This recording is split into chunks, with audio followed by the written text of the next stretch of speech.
गई हैं। अगर अदालतें ईमानदारी से काम कर रही होती, न्याय देने की स्थिति में होती, न्याय करती, संविधान की रक्षा कर पाती, संविधान में जो जिम्मेदारी उन्हें दी गई उसे कर पाती, इस देश में इतना अन्याय और इतना अत्याचार नहीं होता। तो जो आपसी सहमति वाली बात है जो कल उन्होंने कही कि किसान जब चाहे एग्रीमेंट से बाहर हो सकता है, प्रधानमंत्री जी मैं बता रहा हूं, आपके लॉ मिनिस्टर है ना रविशंकर प्रसाद, जरा उनके सामने कानून की किताब रख के उनको कहना बता यार क्या है इसमें। उसकी धारा 11 में लिखा है प्रभु कि इसमें इस एग्रीमेंट को केवल आपसी सहमति से ही बदला जा सकता है या उसे खत्म किया जा सकता है। किसान नहीं कर सकता अकेले, ना व्यापारी कर सकते। रविशंकर प्रसाद ये भी कह रहे हैं कि किसानों के अलावा अगर कोई दूसरा आंदोलन जाएगा तो उसके ऊपर कानूनी कार्रवाई कर लो ना, हम करें सीना ठोक के करके लगाओ धारा, तुम्हें पता है। अरे होने से क्या फर्क पड़ता है यार, मैदान जंग में है यार, इनसे कौन घबराता है। 1998 में मेरे पास मुकदमा, मेरे खिलाफ मुकदमा हुआ 21 साथियों के खिलाफ, 5 साल बाद सरकार ने वापस ले लिया। इससे क्या फर्क पड़ता है? क्या इस मुकदमे के डर से हमें वकीलों को डराओगे? तुम्हें शर्म आनी चाहिए। वकील अगर डर गया तो फिर कैसे काम चलेगा? जितना तुम में दम हो, आपके माध्यम से चेतावनी दे रहा हूं, प्रधानमंत्री जी तुम में, तुम्हारे लॉ मिनिस्टर में, तुम्हारे गृह मंत्री में जितना दम हो उतनी कोशिश कर लो, जितने चाहो मुकदमे लगा दो, लेकिन तुम हमें इस आंदोलन का हिस्सा बनने से, इस आंदोलन में संघर्ष करने से, अपने साथियों के साथ खड़े होने से नहीं रोक सकते। हम जीवन के अंतिम सांस तक लड़ेंगे। ना कानून हम क्या समझे? कानून तो मोदी जी समझे। जो मोदी जी ये कह रहे थे ना कि भाई इसमें किसान की फसल अगर बर्बाद हो जाएगी तो किसान की फसल बर्बाद होने पर भी व्यापारी किसान को उसकी कीमत देगा। मोदी जी जरा मैं तो आपको याद दिला दे रहा हूं, ये गन्ना किसान देश भर के, इनका 15,683 करोड़ 15,683 करोड़ पिछले 2 साल से पड़ा है। इसमें 12,000 करोड़ पिछले सालों का है, बकाया अब का नए साल का। आप ये नहीं दिलवा सके अभी ने, आप अभी तक ये नहीं दिलवा पाए, तो आप जो बाकी और चीजें कर रहे हो, भड़काने और ये वाली बातें, उनका कोई मतलब नहीं। पहले तो आप 2022 में मिलेगा ना सर? किनको? सब कुछ 2022 में सारी योजनाएं सरकार। हाँ मिलेगा। 2022 में जब मोदी जी की सत्ता जमीन से उखाड़ के फेंक देंगे तब जरूर किसानों को मिलेगा, पक्का मिलेगा। प्रधानमंत्री ने आज एक बात और कही, कल उन्होंने कहा कि दिल्ली में कुछ बैठे लोग मुझे लोकतंत्र पढ़ा रहे हैं। अरे आपको तो कुछ पढ़ाने की जरूरत नहीं है, आप तो पेट में ही पढ़ के पैदा हुए थे, क्योंकि 35 साल तो आपने जो भीख मांग के खाया है नहीं है, और पता नहीं कब आपने चाय बेची, कब आपने एमए और बीए कर ली। जो गृह मंत्री इनकी डिग्री दिखा रहे दिल्ली यूनिवर्सिटी की। तो ये जो सारी चीजें हैं, लोकतंत्र हमें पढ़ाने की या आपको पढ़ाने की जरूरत नहीं है। आप जानते नहीं हैं, और आप क्योंकि तानाशाह हैं और इस देश में आप राजतंत्र स्थापित करना चाहते हैं, इसलिए आप संविधान और लोकतंत्र की हत्या कर रहे हैं। अगर आप लोकतंत्र जानते आपके हिसाब से, जैसा आप कह रहे हैं, तो आप लोगों की बात सुनते, लोगों के बीच आते, उनके दुख दर्द को जानने की कोशिश करते। कोरोना में जब लॉकडाउन था तब आप पिछले दरवाजे से कानून लेके आए।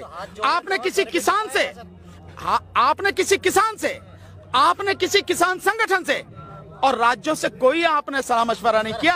आप सर भी झुका रहे हैं, हम 4 बार जोड़ लेते हैं, कोई बात नहीं, हम भी हाथ जोड़ लेते हैं। प्रभु हम भी आपको हाथ जोड़ रहे हैं कि अपनी गलती को मानो और कानून वापस ले लो। बिल्कुल प्रधानमंत्री, नहीं पैर क्यों छुएंगे? ऐसा थोड़ी है कोई पैर छुए, बिल्कुल नहीं छुएंगे सर।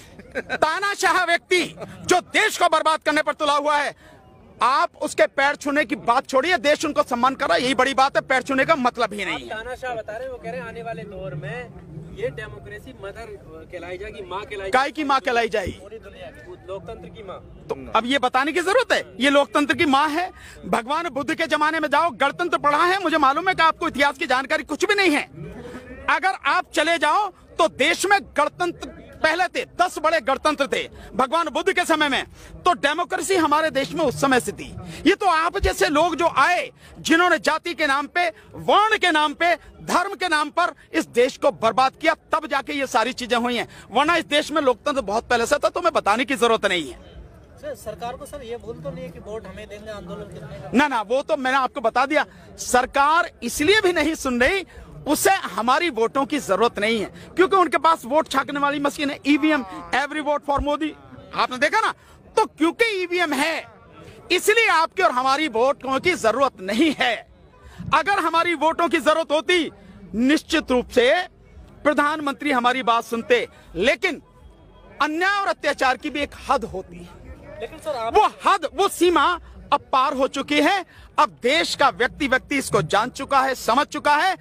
अब आपकी इन झूठी बातों में, बरगलाने वाली बातों में कोई नहीं आएगा, और अब उसका लक्ष्य केवल एक ही है, देश को बचाना, और उसके लिए तीनों कानूनों को वापस करवाना, एमएसपी को कानून बनाना। सर ये मामला सुप्रीम कोर्ट में भी क्या लग रहा है सर? नहीं, सुप्रीम कोर्ट जो करे करे, हमें इस बात पे कोई विश्वास नहीं है कि सुप्रीम कोर्ट क्या करेगी क्या नहीं करेगी। मैं तो बहुत स्पष्ट रूप से कहता हूं, इस देश की अदालतें वो न्याय के शब्द को भूल चुकी हैं। अदालतों में फैसले होते हैं, न्याय नहीं होते।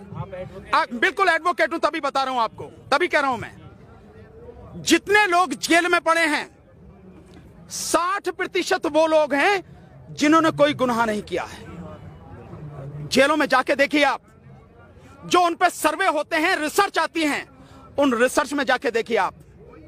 अगर अर्नब गोस्वामी की बेल की जो एप्लीकेशन आती है, उस एप्लीकेशन में खामियां होते हुए भी सुप्रीम कोर्ट तुरंत उसको जो अगले दिन सुनती है।